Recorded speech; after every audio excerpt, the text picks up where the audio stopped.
Następca znanego i lubianego sterownika kotła 091 FLRF w wersji drugiej już przybył, czyli sterownik Salus IT800. W dzisiejszym odcinku mam dla Was przyjemność zrobić unboxing nowego sterownika firmy Salus IT800. Został mi zareklamowany jako następca Salusa 091 FLRF w wersji drugiej. Ten jest bardzo popularny, co też widać po wyświetleniach mojego filmu, gdzie jest instrukcja tego sterownika. Jeżeli tego filmu szukałeś, to link znajdziesz tutaj. Natomiast dzisiaj to rzucamy na półkę i zajmiemy się nowym sterownikiem z firmy Salus. Sterownik jeszcze, przynajmniej w momencie, w którym nagrywam filmik, nie jest w sprzedaży w Polsce, natomiast widziałem, że już jest w Anglii.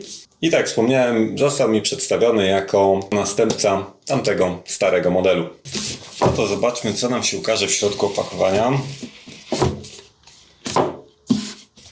Instrukcje w różnych językach. Tu jest po polsku. Tu mamy jakiś panel. O, to chyba jest jakaś ramka razem z folią.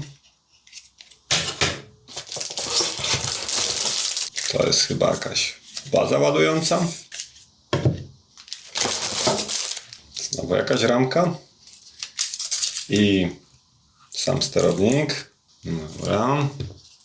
Czyli tak, mamy dwie wersje ramki.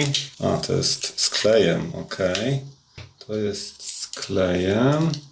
Albo nasz termostat montujemy na przykład sobie w łazience na kafelkach i po to jest ta taśma dwustronna. Albo montujemy raczej nie na kafelkach, tylko gdzieś w salonie i wtedy jest ta ramka. Ma to sens, a generalnie baza do ładowania to jest tutaj. No dobra. To jeszcze nam przychodzi kabel USB. Kołki montażowe. No te to powiem Wam szczerze, akurat to już znam ze starych Salusów, ja z nich nie korzystam. Ale dobra, niech będą na pokaz. To już mógłbym powiedzieć, że moglibyście dać kurczę fiszery. Albo coś bardziej sensownego, bo to na tym się nic nie trzyma, ale to ok. A resztą pewnie nadrobimy.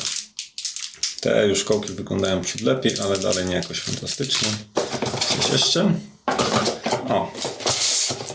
No i mamy jeszcze bazę radiową.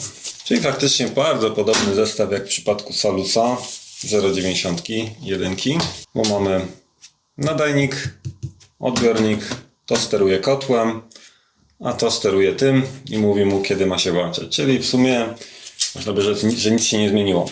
Prawie. No bo tu już mamy komunikację Wi-Fi i wszystkie ustawienia możemy sobie wykonać na smartfonie i nie musimy się bawić w wyklikiwanie programów, tak jak to w starym Salusie było. I bez instrukcji albo bez mojego filmiku raczej będzie Wam ciężko. Natomiast to jest fajna opcja, że jest to małe, ładne, bo też faktycznie tamten design no już trochę wyszedł z mody. O, włącza się to tak. Tu będą różne tryby, wyłączenia, automat, manual. O, i manualnie ustawiamy jakąś temperaturę. Ale dobra, instrukcję obsługi zrobimy za chwilę. Baza radiowa składa się w sumie z dwóch elementów. To montujemy na ścianie. No i trzeba będzie podłączyć zasilanie, które przyjdzie nam tutaj.